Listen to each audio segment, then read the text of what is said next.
ஓம் சாந்தி. Murali date 19/7/2024. காலை முரளி பாப்தாதா, மதுபன். பாபா கூறுகின்றார், இனிமையான குழந்தைகளே, நீங்கள் இரட்டை கிரீடம் உள்ள ராஜாவாக ஆக வேண்டும் என்றால் நன்றாக சேவை செய்யுங்கள், பிரஜைகளை உருவாக்குங்கள். சங்கம யுகத்தில் நீங்கள் சேவைதான் செய்ய வேண்டும். இதில்தான் நன்மை இருக்கின்றது. கேள்வி: பழைய உலகத்தின் விநாசத்திற்கு முன்னால் ஒவ்வொருவரும் எந்த ஒரு அலங்காரம் செய்ய வேண்டும்? பதில்: குழந்தைகளாகிய நீங்கள் யோக பலத்தின் மூலம் தங்களுடைய அலங்காரம் செய்யுங்கள். இந்த யோக பலத்தின் மூலம்தான் முழு உலகமும் தூய்மை ஆகும். நீங்கள் இப்போது வானப்பிரஸ்த நிலைக்கு செல்ல வேண்டும். ஆகையால் இந்த ஷரீரத்தை அலங்காரம் செய்வதற்கான அவசியம் இல்லை. இது ஒரு பைசாவிற்கும் பிரயோஜனம் இல்லாதது. இதிலிருந்து பற்றுதலை நீக்கிவிடுங்கள். விநாசத்திற்கு முன்பாக பாபாவிற்கு சமமாக இரக்க மனம் உடையவராகி தன்னுடைய மற்றும் பிறருக்கும் அலங்காரம் செய்யுங்கள். கண் இல்லாதவர்களுக்கு ஊன்றுகோல் ஆகுங்கள். ஓம் சாந்தி. பாபா தூய்மையாவதற்கான வழியை சொல்வதற்கு வருகின்றார் என்பதை குழந்தைகள் இப்போது நல்ல விதத்தில் புரிந்து கொண்டிருக்கின்றார்கள். அவரை இந்த ஒரு விஷயத்திற்காக மட்டுமே அழைக்கப்படுகிறது. வந்து எங்களை தூய்மையற்ற நிலையிலிருந்து தூய்மை ஆக்குங்கள். ஏனென்றால் தூய்மையான உலகம் கடந்துவிட்டது. இப்போது தூய்மையற்ற உலகமாக இருக்கிறது. தூய்மையான உலகம் எப்போது சென்றது, எவ்வளவு காலம் ஆயிற்று என்பதை யாரும் தெரிந்திருக்கவில்லை. பாபா மீண்டும் இந்த பிரம்மாவின் உடலில் வந்திருக்கின்றார் என்பதை நீங்கள் தெரிந்துள்ளீர்கள். நீங்கள்தான் அழைத்தீர்கள், பாபா தூய்மையற்ற எங்களை வந்து தூய்மையாக்குங்கள். நாங்கள் எவ்வாறு தூய்மை ஆவது? நாம் தூய்மையான உலகத்தில் இருந்தோம், இப்போது தூய்மையற்ற உலகத்தில் இருக்கின்றோம் என்பதை தெரிந்துள்ளீர்கள். இப்போது இந்த உலகம் மாறிக்கொண்டிருக்கிறது. புதிய உலகத்தின் ஆயுள் எவ்வளவு, பழைய உலகத்தின் ஆயுள் எவ்வளவு என்பதை யாரும் தெரிந்திருக்கவில்லை. உறுதியான கட்டடம் கட்டுங்கள் என்றால் இதனுடைய ஆயுள் எத்தனை ஆண்டுகள் இருக்கும் என்று கூறுவார்கள். அரைக்குறையான கட்டடம் கட்டினால் இதனுடைய ஆயுள் இத்தனை ஆண்டுகள் இருக்கும் என்று சொல்வார்கள். இது எத்தனை ஆண்டுகள் வரை இருக்கும் என்பதை புரிந்து கொள்ள முடியும். இந்த முழு உலகத்தின் ஆயுள் எவ்வளவு என்பது மனிதர்களுக்கு தெரியாது. எனவே கண்டிப்பாக பாபா வந்துதான் சொல்ல வேண்டி இருக்கின்றது. பாபா கூறுகின்றார், குழந்தைகளே, இப்போது இந்த பழைய உலகம் முடிய வேண்டும். புதிய தூய்மையான உலகம் ஸ்தாபனை ஆகி கொண்டிருக்கின்றது. புதிய உலகத்தில் மிகவும் குறைந்த மனிதர்கள்தான் இருந்தார்கள். புதிய உலகம் சத்யுகமாகும். அதை சுகதாமம் என்று சொல்கிறார்கள். இது துக்கதாமம். இதனுடைய முடிவு கண்டிப்பாக வர வேண்டும். பிறகு சுகதாமத்தின் வரலாறு திரும்பவும் நடக்கும். அனைவருக்கும் இதை புரிய வைக்க வேண்டும். பாபா டைரக்ஷன் கொடுக்கின்றார். தன்னை ஆத்மா என்று புரிந்து பாபாவை நினைவு செய்யுங்கள். மேலும் மற்றவர்களுக்கும் இந்த வழியை சொல்லுங்கள். லௌகீக தந்தையை அனைவரும் தெரிந்திருக்கிறார்கள். பரலௌகீக தந்தையை தெரிந்திருக்கவில்லை. சர்வ வியாபி என்று சொல்லிவிடுகிறார்கள். கச்ச மச்ச அவதாரம் அல்லது 84 லட்சம் பிறவிகளில் கொண்டு சென்று விட்டார்கள். உலகத்தில் யாருமே பாபாவை தெரிந்திருக்கவில்லை. பாபாவை தெரிந்தால்தானே புரிந்து கொள்ள முடியும். ஒருவேளை கல் முள்ளிலெல்லாம் இருந்தால் ஆஸ்தி என்ற விஷயமே இருக்க முடியாது. தேவதைகளின் பூஜையும் செய்கிறார்கள், ஆனால் யாருடைய தொழிலையும் தெரிந்திருக்கவில்லை. இந்த விஷயங்களில் ஏதும் அறியாதவர்களாக இருக்கிறார்கள். எனவே முதலில் முக்கியமான விஷயத்தை புரிய வைக்க வேண்டும். வெறும் படங்களிலிருந்து மட்டும் யாரும் புரிந்து கொள்ள முடியாது. மனிதர்கள் பாவம் பாபாவையும் தெரிந்திருக்கவில்லை. ஆரம்பத்திலிருந்து இந்த படைப்பு எவ்வாறு படைக்கப்பட்டது என்று படைப்பை பற்றியும் தெரிந்திருக்கவில்லை. யாரை பூஜிக்கின்றார்களோ அந்த தேவதைகளின் ராஜ்யம் எப்போது இருந்தது அதை பற்றியும் தெரிந்திருக்கவில்லை. லட்சக்கணக்கான ஆண்டுகள் சூரிய வம்ச ராஜ்யம் இருந்தது. பிறகு சந்திரவம்ச ராஜ்யம் லட்சக்கணக்கான ஆண்டுகள் நடந்தது என்று புரிந்து கொள்கிறார்கள். இதைதான் அஞ்ஞானம் என்று சொல்லப்படுகின்றது. பாபா இப்போது குழந்தைகளாகிய உங்களுக்கு புரிய வைக்கின்றார். பிறகு நீங்கள் திரும்பவும் சொல்கிறீர்கள். பாபா கூட திரும்பவும் கூறுகின்றார் அல்லவா, இவ்வாறு புரிய வையுங்கள், செய்தியை கொடுங்கள், இல்லை என்றால் எப்படி ராஜ்யம் ஸ்தாபனையாகும்? இங்கே அமர்ந்து கொள்வதால் ஒன்றும் நடக்காது. ஆமாம், வீட்டில் அமர்ந்திருப்பவர்களும் வேண்டும். அவர்கள் நாடகத்தின்படி அமர்ந்திருக்கிறார்கள். யஜ்யத்தை பராமரிப்பவர்களும் கூட வேண்டும். பாபாவிடம் எவ்வளவு குழந்தைகள் வருகிறார்கள் சந்திப்பதற்கு? ஏனென்றால் ஷிவ பாபாவிடமிருந்து ஆஸ்தி பெற வேண்டும். லௌகீக தந்தையிடம் ஆண் குழந்தை பிறந்தது என்றால் நாம் தந்தையிடமிருந்து ஆஸ்தி எடுக்க வேண்டும் என்று அந்த குழந்தை புரிந்து கொள்ளும். பெண் குழந்தை சென்று பாதி வாழ்க்கை துணையாக மாறுகின்றது, ஹாஃப் பார்ட்னராக. சத்யுகத்தில் ஒருபோதும் சொத்துக்களின் மீது சண்டை நடப்பதே இல்லை. இங்கே காம விகாரத்திற்காக சண்டை நடக்கிறது. அங்கேயோ இந்த 5 பூதங்கள் இருப்பதில்லை. எனவே துக்கம் என்ற பெயர் அடையாளம் கூட இல்லை. அனைவரும் நஷ்ட மோகாவாக பற்று இல்லாதவர்களாக இருந்தார்கள். சொர்க்கம் இருந்தது, அது கடந்து விட்டது என்பதை புரிந்து கொள்கின்றார்கள் இப்போது உள்ளவர்கள். சித்திரங்களும் இருக்கின்றன. ஆனால் குழந்தைகளாகிய உங்களுக்கு இந்த சிந்தனை இப்போது வருகின்றது. இந்த சக்கரம் ஒவ்வொரு 5000 ஆண்டுகளுக்கு பிறகு மீண்டும் நடக்கிறது என்பதை தெரிந்துள்ளீர்கள். சாஸ்திரங்களில் சூரிய வம்சம் சந்திர வம்ச ராஜ்யம் 2500 ஆண்டுகள் நடந்தது என்று எழுதப்படவில்லை. பரோடாவின் ராஜ்பவனில் ராமாயணம் கேட்டுக் கொண்டிருக்கின்றார்கள் என்று செய்தித்தாளில் படித்தேன். ஏதாவது ஆபத்துக்கள் வந்தால் பகவானை திருப்திப்படுத்துவதற்காக மனிதர்கள் பக்தியில் ஈடுபட்டு விடுகின்றார்கள். அப்படி ஒன்றும் பகவான் திருப்தி அடைவதில்லை. இது நாடகத்தில் அடங்கியுள்ளது. பக்தியின் மூலம் பகவான் திருப்தி அடைவது இல்லை. குழந்தைகளாகிய நீங்கள் தெரிந்துள்ளீர்கள். அரை கல்பம் பக்தி நடக்கிறது. தாங்களாகவே துக்கம் அடைந்து கொண்டிருக்கிறார்கள். பக்தி செய்து செய்து பணம் அத்தனையும் அழித்து விடுகிறார்கள். இந்த விஷயங்களை சேவையில் இருக்கக்கூடிய மிக குறைந்தவர்களே புரிந்து கொள்வார்கள். அவர்கள் செய்திகளையும் கொடுத்து கொண்டே இருக்கிறார்கள். இது ஈஸ்வரிய பரிவாரம் என்று புரிய வைக்கப்படுகிறது. ஈஸ்வரன் வள்ளல், அவர் வாங்கக்கூடியவர் அல்ல. அவருக்கு யாரும் கொடுப்பதும் இல்லை, மேலும் வீணாக்கி கொண்டே இருக்கிறார்கள் பக்தியில்.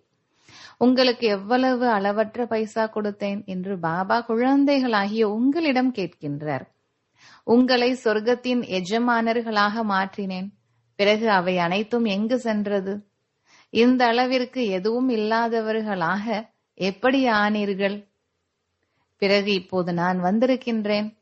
நீங்கள் எவ்வளவு பல மடங்கு பாக்கியவான்களாக ஆகிக் கொண்டிருக்கிறீர்கள். இந்த விஷயங்களை மனிதர்கள் யாரும் தெரிந்திருக்கவில்லை. இப்போது இந்த பழைய உலகத்தில் இருக்க வேண்டியது இல்லை, இது அழிய வேண்டும். மனிதர்களிடம் இருக்கும் அதிக பணம் எதுவும் கையில் வந்து சேரப்போவதில்லை. விநாசம் நடந்தது என்றால் அனைத்தும் அழிந்துவிடும். அவ்வளவு மைல்களில் பெரிய பெரிய கட்டிடங்கள் போன்றவைகள் கட்டப்பட்டிருக்கின்றன. அதிகத்திலும் அதிக சொத்துக்கள் இருக்கின்றன. அனைத்தும் அழிந்துவிடும். ஏனென்றால் நமது ராஜ்யம் இருந்த பொழுது வேறு யாரும் இல்லை என்பதை நீங்கள் தெரிந்துள்ளீர்கள். அளவற்ற செல்வம் அங்கு இருந்தது. இன்னும் போக போக என்னென்ன நடக்கிறது என்று பார்க்க போகிறீர்கள். அவர்களிடம் எவ்வளவு தங்கம், எவ்வளவு வெள்ளி, எவ்வளவு தாள்கள், அதாவது பணம் போன்றவை இருக்கின்றன. அவை அனைத்திற்கும் பட்ஜெட் வருகிறது. இவ்வளவு பட்ஜெட், இவ்வளவு செலவு என்று அறிவிக்கின்றார்கள். இப்போது ஏவுகணைகளுக்கு அவ்வளவு செலவு செய்கிறார்கள். அதிலிருந்து வருமானம் எதுவும் இல்லை. இது வைத்துக் கொள்ளும் பொருளும் இல்லை. தங்கம் மற்றும் வெள்ளி போன்றவைகள் வைக்கும் பொருட்கள். பொன்னுலகமாக இருக்கும் போது தங்க நாணயம் இருக்கின்றது. திரேதாயுகத்தில் வெள்ளி இருக்கிறது. அங்கே அளவற்ற செல்வம் இருக்கிறது. பிறகு குறைந்து குறைந்து இப்போது பாருங்கள் என்ன வருகிறது? காகித நோட்டுகள் தான். வெளிநாடுகளிலும் கூட காகிதத்தில் வருகின்றது. காகிதம் ஒன்றிற்கும் உதவாதது. மீதி என்ன இருக்கும்? இந்த பெரிய பெரிய கட்டடங்கள் போன்ற அனைத்தும் அழிந்துவிடும். ஆகையினால் பாபா கூறுகின்றார், இனிமையிலும் இனிமையான குழந்தைகளே, இவை எதையெல்லாம் பார்க்கின்றீர்களோ இவை எதுவுமே இல்லை என்று புரிந்து கொள்ளுங்கள். அனைத்தும் அழிந்துவிடும். யார் எவ்வளவுதான் அழகாக இருந்தாலும் இந்த ஷரீரம் பழையது, ஒரு பைசாவிற்கு கூட பிரயோஜனம் இல்லாதது. இந்த உலகமே இன்னும் கொஞ்ச காலத்திற்கு தான். ஏதாவது இடம் இருக்கிறதா என்ன?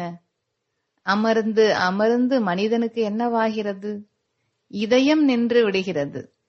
மனிதர்களின் வாழ்க்கை நம்பிக்கை இல்லாதது. சத்யுகத்தில் அப்படி இருக்குமா என்ன? அங்கே யோக பலத்தினால் உடல் கல்பத்ருவை போல, அதாவது ஆரோக்கியமாக இருக்கும். இப்போது குழந்தைகளாகிய உங்களுக்கு பாபா கிடைத்திருக்கின்றார். இந்த உலகத்தில் நீங்கள் இருக்கக்கூடாது என்று கூறுகின்றார். இது மோசமான உலகம். இப்போது யோக பலத்தின் மூலம் அலங்கரிக்க வேண்டும். அங்கே குழந்தை யோக பலத்தின் மூலம் பிறக்கும். அங்கு விகாரத்தின் விஷயமே இருப்பதில்லை. நீங்கள் யோக பலத்தின் மூலம் உலகத்தை தூய்மை ஆக்குகின்றீர்கள் என்றால் மற்றவை என்ன பெரிய விஷயம்? இந்த விஷயங்களை யார் தங்களுடைய வம்சத்தவர்களோ அவர்கள்தான் புரிந்து கொள்வார்கள். மற்றவர்கள் அனைவரும் சாந்தி தாமத்திற்கு செல்ல வேண்டும். அது வீடாகும். ஆனால் மனிதர்கள் அதை நமது வீடு என்று புரிந்து கொள்வது இல்லை. ஒரு ஆத்மா செல்கிறது, மற்றொன்று வந்து கொண்டிருக்கின்றது என்று அவர்கள் சொல்கிறார்கள். உலகம் வளர்ந்து கொண்டே செல்கிறது. நீங்கள் படைப்பவர் மற்றும் படைப்பை தெரிந்துள்ளீர்கள். ஆகையினால் மற்றவர்களுக்கு புரிய வைப்பதற்கு முயற்சி செய்கின்றீர்கள். பாபாவிற்கு மாணவர்களாகிவிடட்டும், அனைத்தையும் தெரிந்து கொள்ளட்டும், குஷி அடையட்டும் என்று புரிந்து கொண்டு முயற்சி செய்கிறீர்கள். நாம் இப்போது அமரலோகம் செல்கின்றோம். அரை கல்பம் பொய்யான கதைகளை கேட்டோம். இப்போது நாம் அமரலோகம் செல்ல போகிறோம் என்ற குஷி நிறைய இருக்க வேண்டும். இப்பொழுது இந்த மரண உலகத்தின் கடைசியாகும். நாம் குஷியின் பொக்கிஷத்தை இங்கே நிரப்பிக் கொண்டு செல்கின்றோம். எனவே இந்த வருமானத்தை ஈட்டுவதில், பையை நிரப்புவதில் நன்றாக ஈடுபட வேண்டும். நேரத்தை வீணாக்க கூடாது. இப்போது மற்றவர்களுக்கு சேவை செய்ய வேண்டும். பையை நிரப்ப வேண்டும். அவ்வளவுதான். இரக்க மனம் உடையவர்களாக எப்படியாவது என்று பாபா கற்றுத் தருகின்றார். கண் இல்லாதவர்களுக்கு ஊன்றுகோல் ஆகுங்கள். இந்த கேள்வியை எந்த சந்நியாசியோ வித்வான் போன்றவர்களோ கேட்க முடியாது. சொர்க்கம் எங்கு இருக்கிறது, நரகம் எங்கு இருக்கிறது என்று அவர்களுக்கு என்ன தெரியும்? எவ்வளவுதான் பெரிய பெரிய பதவியில் இருப்பவர்களாக இருக்கட்டும், விமானப்படை தளபதியாக இருக்கட்டும், தரைப்படை தளபதியாக இருக்கட்டும், கப்பல் படை தளபதியாக கூட இருக்கட்டும், ஆனால் உங்களுக்கு முன்னால் இவர்களெல்லாம் என்ன? மீதி இன்னும் கொஞ்ச காலம்தான் இருக்கிறது என்று நீங்கள் தெரிந்துள்ளீர்கள். சொர்க்கத்தை பற்றி யாருக்கும் தெரியாது. இந்த சமயம் எல்லா பக்கங்களிலும் சண்டை நடந்து கொண்டிருக்கின்றது. பிறகு அவர்களுடைய விமானங்கள் அல்லது இராணுவத்திற்கு அவசியம் இருக்காது. இவை அனைத்தும் அழிந்துவிடும். மீதம் கொஞ்சம் மனிதர்கள்தான் இருப்பார்கள். இந்த விளக்குகள், விமானங்கள் போன்றவை இருக்கும். ஆனால் உலகம் எவ்வளவு சிறியதாக இருக்கும்? பாரதம்தான் இருக்கும். மாடல்கள் எப்படி சிறியதாக உருவாக்குகிறார்களோ அதுபோல கடைசியில் மரணம் எப்படி வரும் என்று வேறு யாருடைய புத்தியிலும் இருக்காது. மரணம் நேர் எதிரிலேயே நிற்கிறது என்பதை நீங்கள் தெரிந்துள்ளீர்கள். நாங்கள் இங்கு அமர்ந்து கொண்டே அணுகுண்டுகளை வீசுவோம் என்று அவர்கள் கூறுகிறார்கள். எங்கு விழுகிறதோ அங்கு அனைத்தும் அழிந்துவிடும். இராணுவம் போன்ற எதற்கும் அவசியம் இல்லை. ஒவ்வொரு விமானம் கோடிக்கணக்கில் செலவை சாப்பிட்டு விடுகிறது. அனைவரிடமும் எவ்வளவு தங்கம் இருக்கிறது? டன்களாக தங்கம் இருக்கிறது. அவை அனைத்தும் கடலுக்குள் சென்றுவிடும். இவை அனைத்தும் ராவண ராஜ்யம், ஒரு தீவு. கணக்கில் அடங்காத மனிதர்கள் இருக்கின்றார்கள். நீங்கள் அனைவரும் தங்களுடைய ராஜ்யத்தை ஸ்தாபனை செய்து கொண்டிருக்கிறீர்கள். எனவே சேவையில் மும்முரமாக ஈடுபட்டிருக்க வேண்டும். எங்கேயாவது வெள்ளம் பெருக்கெடுத்து ஓடுகிறது என்றால் பாருங்கள், எவ்வளவு பிஸியாகி விடுகிறார்கள். அனைவருக்கும் உணவு போன்றவைகளை சேர்க்கும் சேவையில் ஈடுபட்டு விடுகிறார்கள். தண்ணீர் வருகிறது என்றால் முதலிலேயே ஓட ஆரம்பித்து விடுகிறார்கள். எனவே அனைத்தும் எப்படி அழியும் என்று சிந்தித்து பாருங்கள். உலகத்தை சுற்றிலும் சமுத்திரம் இருக்கிறது. விநாசம் நடந்தால் நீரில் மூழ்கிவிடும். எங்கும் தண்ணீரோ தண்ணீர். புத்தியில் இருக்கிறது. நம்முடைய ராஜ்யம் இருந்தபோது இந்த பாம்பே, கராச்சி போன்றவை இருக்கவில்லை. பாரதம் எவ்வளவு சிறியதாக இருக்கும், அதுவும் இனிய நீரின் மீது. அங்கே கிணறு போன்றவற்றிற்கு அவசியமில்லை. நீர் அருந்துவதற்கு மிகவும் சுத்தமாக இருக்கும். நதிகளில் விளையாடுவார்கள். அழுக்கின் விஷயம் எதுவும் இருக்காது. பெயரே சொர்க்கம், அமரலோகம். பெயரை கேட்டதுமே வெகு விரைவாக பாபாவிடமிருந்து முழுவதுமாக படித்து ஆஸ்தியை எடுத்துக்கொள்ள வேண்டும் என்று மனம் விரும்புகிறது. படித்து பிறகு படிப்பிக்க வேண்டும். அனைவருக்கும் செய்தியை கொடுக்க வேண்டும். கல்பத்திற்கு முன்னால் யாரெல்லாம் ஆஸ்தி எடுத்தார்களோ அவர்கள் எடுத்துக்கொள்வார்கள். முயற்சி செய்து கொண்டே இருக்கிறார்கள். ஏனென்றால் பாவம் பாபாவை தெரிந்திருக்கவில்லை. பாபா கூறுகின்றார், தூய்மை ஆகுங்கள். யாருக்கு கைகளில் சொர்க்கம் கிடைக்கிறதோ அவர்கள் ஏன் தூய்மையாக இருக்க மாட்டார்கள்? எங்களுக்கு உலகத்தின் ராஜ்யம் கிடைக்கிறது, நாங்கள் ஏன் ஒரு பிறவி தூய்மையாக மாட்டோம் என்று கேளுங்கள். பகவானுடைய மகா வாக்கியம், நீங்கள் இந்த கடைசி பிறவியில் தூய்மையாக ஆனீர்கள் என்றால் 21 பிறவிகளுக்கு தூய்மையான உலகத்திற்கு எஜமானர்களாக ஆவீர்கள். இந்த ஒரு பிறவி மட்டுமே என்னுடைய ஸ்ரீமத் படி செல்லுங்கள். ரக்ஷா பந்தன் கூட இதனுடைய அடையாளமாகும். எனவே நாம் ஏன் தூய்மையாக இருக்க முடியாது? எல்லையற்ற தந்தை உத்தரவாதம் கொடுக்கின்றார்.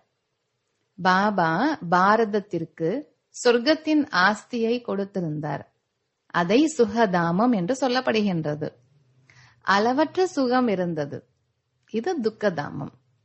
பெரிய நபர் ஒருவருக்கு நீங்கள் இப்படி புரிய வைத்தீர்கள் என்றால் அனைவரும் கேட்டுக்கொண்டே இருப்பார்கள். யோகத்திலிருந்து கூறினீர்கள் என்றால் அனைவருக்கும் நேரம் காலம் எல்லாமே மறந்துவிடும். யாரும் எதுவும் சொல்ல முடியாது. 15-20 நிமிடங்களுக்கு பதிலாக 1 மணி நேரம் கூட கேட்டுக்கொண்டே இருப்பார்கள். ஆனால் அந்த சக்தி வேண்டும். தேக அபிமானம் இருக்கக்கூடாது. இங்கே சேவை மற்றும் சேவைதான் செய்ய வேண்டும். அப்போதுதான் நன்மை நடக்கும்.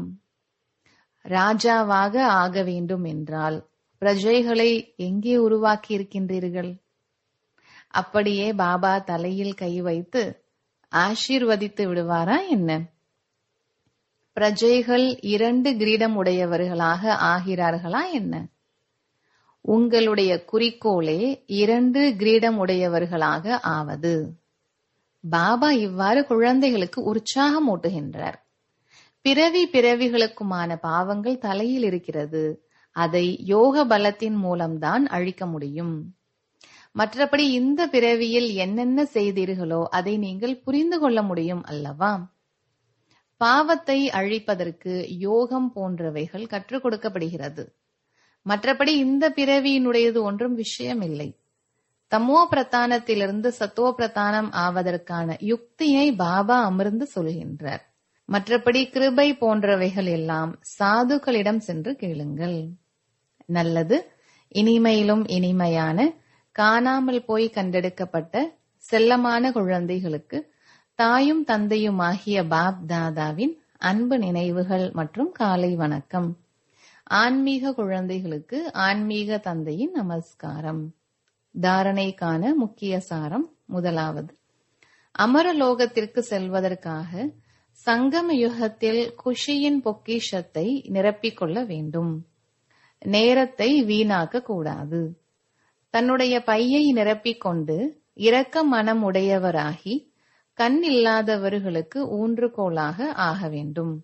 2, கைகளில் சொர்க்கத்தை பெறுவதற்கு கண்டிப்பாக தூய்மையாக வேண்டும். தன்னை சத்தோபிரதானமாக மாற்றுவதற்கு யுக்திகளை படைத்து தன் மீது தானே கருணை காட்ட வேண்டும். யோக பலத்தை சேமிக்க வேண்டும். வரதானம்: தலைவரை எப்போதும் கூடவே வைத்து இணைந்த சொரூபத்தின் அனுபவம் செய்யக்கூடிய விசேஷ நடிகர் ஆகுங்கள். விளக்கம்: குழந்தைகள் பாபா என்று மனதார கூறும் பொழுது திலாராம் ஆஜராகி விடுகின்றார். அதனால்தான் தலைவர் கூட இருக்கின்றார் என்று கூறப்படுகின்றது. மேலும் விசேஷ ஆத்மாக்கள் என்றாலே இணைந்த ரூபத்தில் இருப்பவர். எங்கு பார்க்கின்றோமோ அங்கு நீதான் இருக்கிறாய் என்று உலகத்தினர் கூறுகின்றனர். ஆனால் குழந்தைகளாகிய நாம் கூறுகிறோம், நாம் என்ன செய்தாலும் எங்கு சென்றாலும் பாபா கூடவே இருக்கின்றார். செய்பவர் செய்விப்பவர் என்று கூறப்படுகின்றார் எனில் செய்பவர் மற்றும் செய்விப்பவர் இணைந்து ரூபம் ஆகிவிடுகின்றது. இந்த நினைவில் இருந்து நடிப்பு நடிக்கக்கூடியவர்கள் விசேஷ நடிகர்களாக ஆகிவிடுகின்றனர். ஸ்லோகன்: தன்னை இந்த பழைய உலகின் விருந்தாளி என்று புரிந்து கொள்ளும் போது பழைய சன்ஸ்காரம் மற்றும் சங்கல்பங்களை விரட்டிவிட முடியும். நல்லது. ஓம் சாந்தி.